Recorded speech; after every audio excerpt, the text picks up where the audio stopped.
Hello students, continuation 4 என்ன topic பார்க்க போகிறோம் அப்படின்னா integration of rational function by partial fraction method. For example x² + x + 1 divided by x - 1 x - 2 இது equation கொடுத்துருக்காங்க. இதை பார்ஷியல் ஃப்ராக்ஷன் எழுதிங்க அப்படின்னா பார்ஷியல் ஃப்ராக்ஷன் என்ன பார்க்கணும் அப்படின்னா டினாமினேட்டர் டிகிரி வந்து ஹையஸ்ட்டாக இருக்கணும், நியூமரேட்டர் டிகிரி வந்து லோயஸ்ட்டாக இருக்கணும். இல்லை ரெண்டுமே ஈக்குவல் டிகிரியாக இருந்தாலும் சரி இப்படி இருந்துச்சு அப்படின்னா இந்த மாதிரி ஃபார்மேட் தான் எழுதணும். ஒரு கான்ஸ்டன்ட் ப்ளஸ் ரிமைனிங் உள்ள தான் பார்ஷியல் ஃப்ராக்ஷன் படி பிரித்து எழுதணும். இப்போ ரெண்டுமே இது ஈக்குவல் டிகிரியாக இருக்குது. நியூமரேட்டர் டிகிரி 2, டினாமினேட்டர் டிகிரி வந்து 2. அப்போ a plus b divide by x - 1 plus c divide by x - 2 எழுதிக்கிறோம். செகண்ட் எக்ஸாம்பிள் பார்த்தாலும் அதே தான், டிகிரி 3 இருக்குது, டினாமினேட்டர் டிகிரி 3 இருக்குது. ஆனால் இது எப்படி எழுதுற அப்படின்னா a plus b divide by x - 1 பிரிச்சிடும். அடுத்தது பார்த்திங்க அப்படின்னா ஒரு குவாட்ரிக் ஈக்குவேஷனாக இருக்குது. அப்போ அதை வந்து ஃபேக்ஷன் பண்ண முடியாது. அதுக்காக என்ன பண்ணுறோம்னா மேலே வந்து லீனியர் ஈக்குவேஷன் எழுதுறோம். cx plus t divide by x² plus 4 எழுதிக்கிறோம். Example number 3. இப்போ இந்த எக்ஸாம்பிள் பார்த்திங்க அப்படின்னா நியூமரேட்டர் டிகிரி வந்து 2, டினாமினேட்டர் டிகிரி வந்து 3 இருக்குது. அப்போ டினாமினேட்டர் தான் டிகிரி வந்து ஹையஸ்ட் டிகிரி. அதனால் எப்போ போல நார்மலாகவே ஃபேக்டர் பண்ணி எழுதிக்கலாம். அப்போ a divide by x + 1 plus b divide by x + 2 plus c divide by x + 2 whole square. இப்போ எக்ஸாம்பிளுக்கு வாங்க. Evaluate integral 1 divide by x² - a² dx. அவங்க என்ன சொல்ல மாட்டாங்கன்னா யூஸிங் பார்ஷியல் ஃப்ராக்ஷன் அப்படின்னு சொல்ல மாட்டாங்க. எவால்வேட்னு கொடுத்தாங்க அப்படின்னா நம்ம இதை தான் யூஸ் பண்ணிக்கலாம். இப்போ integral 1 divide by x² - a² கொடுத்தாங்கன்னா நம்மளால் ஃபேக்டர் பண்ண முடியுதா? அப்போ 1 டிவைட் பை x² - a² எப்படி ஃபேக்டர் பண்ணுறது?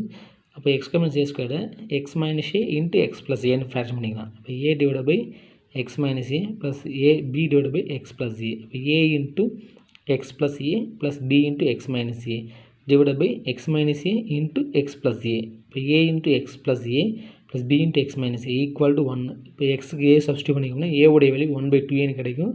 எக்ஸுக்கு பதிலாக மைனஸ் a சப்ஸ்டியூட் பண்ணிங்க அப்படின்னா பிக்கு பதிலாக -1/2 உடைய வேல்யூ ஃபைண்ட் கிடைக்குது. இப்போ 1 divide by x² - a² equal to அதில் போய் சப்ஸ்டியூட் பண்ணிங்க அப்படின்னா ஏக்கு பதிலாக 1/2a divide by x - a plus பிக்கு பதிலாக -1/2 பண்ணால் இப்போ -1/2a divide by x plus a.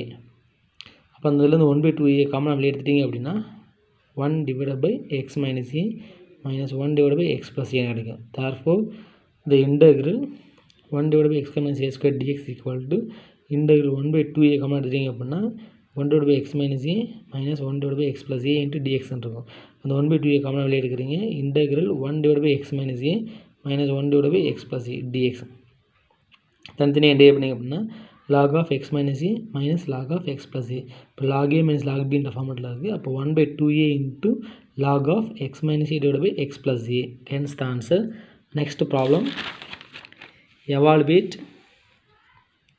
Evaluate integral 3x plus 1 divided by x minus 1 the whole squared into x plus 3 dx. இப்போ இது டிகிரி செக் பண்ணிங்க அப்படின்னா நியூமரேட்டர் டிகிரி 1, டினாமினேட்டர் டிகிரி 3. அப்போ highest degree தான். இப்போ நார்மலாகவே ஃபேக்டர் பண்ணிக்கிறேன். இப்போ 3x plus 1 divided by x minus 1 the whole squared x plus 3. இப்போ a divided by x minus 1 plus b divided by x minus 1 the whole squared plus c divided by x plus 3. அப்போ equal to a into x minus 1 x plus 3 plus b into x plus 3 plus c into x minus 1 the whole square divided by x minus 1 the whole square x plus 3 into x plus 3 எழுதிடலாம். இப்போ 3x plus 1 equal to a into x minus 1 x plus 3 plus b into x plus 3 plus c into x minus 1 the whole square. இப்போ எக்ஸுக்கு பதிலாக 1 substitute பண்ணிங்க அப்படின்னா பியோட value கிடைக்குது. b equal to 1 கிடைக்குது. எக்ஸுக்கு பதிலாக -3 சப்ஸ்டியூட் பண்ணி சிக்கு பதிலாக -1/2 வேல்யூ கிடைக்குது. எக்ஸுக்கு பதிலாக 0 சப்ஸ்டியூட் பண்ணிங்கன்னா a உடைய வேல்யூ 1/2 கிடைக்குது. இதை போய் எதாவது சப்ஸ்டியூட் பண்ணிங்க அப்படின்னா கிவன் ஃபங்க்ஷனில் போய் சப்ஸ்டியூட் பண்ணுறீங்க.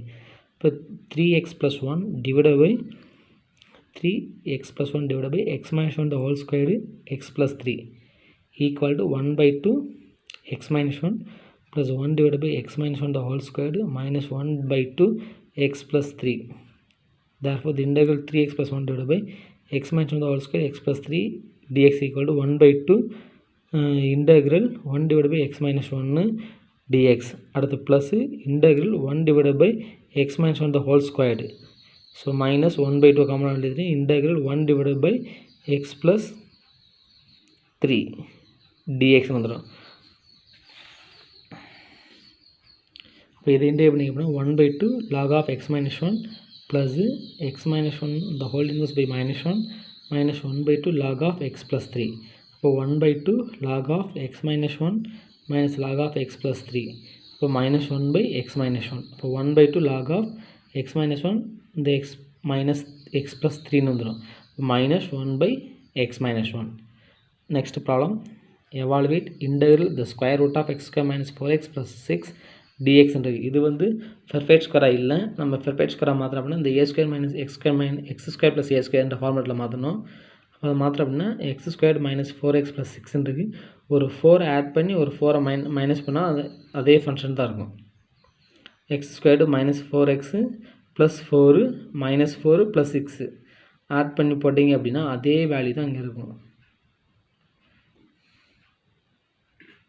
அப்போ என்ன பண்ணுறோம், integral the square root of x minus 2 the whole square plus 6 minus 4 இப்போ dx. இப்போ integral the square root of இது வந்து x minus 2 the whole square 6 plus 6 minus 4 வந்து plus 2 எழுதலாம் dx. அப்போ integral the square root of x minus 2 the whole square plus the square root of the whole square dx வந்துடும். the integral the square root of x square plus a square dx equal to x by 2 the square root of x square plus a squared plus a squared by 2 a squared by 2 log of x plus the square root of x squared plus a squared formula இதுதான். இந்த formula போய் substitute பண்ணிங்கன்னா எக்ஸ்க்கு பதிலாக X minus 2 இருக்குது, ஏக்கு பதிலாக த square root இருக்குது. அப்போ x minus 2 by 2 the square root of x squared plus a squared plus a squared by 2 log of x plus x minus 2 the whole square plus the square root the whole square வந்துருக்கும். Substitute பண்ண x minus 2 by 2 the square root of இது value substitute பண்ணால் இந்த value வந்துடும். அவ்வளோதான். அடுத்த next problem, evaluate integral the square root of 9 minus x squared by x squared dx. இது வந்து என்ன பண்ணால் இந்த ஃபார்மெட் ட்ரிகனாமெட்ரி சப்ஸ்டியூஷன் பண்ணிக்கலாம். அப்போ எக்ஸுக்கு பதிலாக 3 sin theta, அப்போ dx equal to 3 cos theta d theta, இப்போ theta equal to sin inverse of x by 3. Substitute பண்ணிங்க அப்படின்னா integral the square root of 9 minus x squared by x squared dx equal to the integral the square root of 9 minus 9 sin square theta by 9 sin square theta into 3 sin cos theta d theta. அப்போ integral the square root of 9 into 1 minus sin square theta divided by 9 sin square theta 3 cos theta. அப்போ இந்த 9 இங்கே cancel பண்ணால் இங்கே 3 மட்டும் இருக்கும். இப்போ இந்த ரூட் 9 வெளியே எடுத்தீங்க அப்படின்னா 3 வந்து 3 கேன்சல் ஆகும். 1 minus sin square theta equal to cos square theta. அப்போ root of cos square theta வெளியே வந்து வெறும் காஸ் தீட்டா. அப்போ cos theta into cos theta cos square theta divide by sine square theta into d theta. அப்போ cos square by sine square வந்து cot square theta எழுதிடும். இப்போ இந்த cot square theta பண்ணால் இப்போ cosec square theta minus cot square theta equal to 1. இப்போ integral cosec square theta minus 1 into d theta. இப்போ integral cosec square theta minus integral d theta. அப்போ எதை differentiate பண்ணால் காட் தீட்டா கிடைக்கும், cosec square theta கிடைக்கும். Cot theta differentiate பண்ணது தான் God theta differentiate பண்ணது தான் கொசிகன் ஸ்கொயர் தீட்டா கிடைக்கும். இப்போ d of minus cot theta minus integral d theta. So minus cot theta minus theta. அப்போ equal to minus cos theta divide by sine theta minus theta. அப்போ theta equal to sine inverse of x by 3. Cos theta என்னன்னு தெரியாது. அப்போ அது வந்து என்னென்னா the square root of 1 minus sine square theta எழுதிக்கலாம் divide by sine theta. அப்போ the minus the square root of 1 minus x square by 9 divide by x by 3 minus sine inverse of x by 3. அப்போ இந்த x by 3 மேலே பண்ணால் 3 by x the square root of 9 minus x by 9 வந்துடும் sine inverse of x by 3. அப்போ இங்கே root 9க்கு 3 வந்து 3 sir. இப்போ minus 1 by x the square root of 9 minus x squared minus sine inverse of x by 3. Thank you students.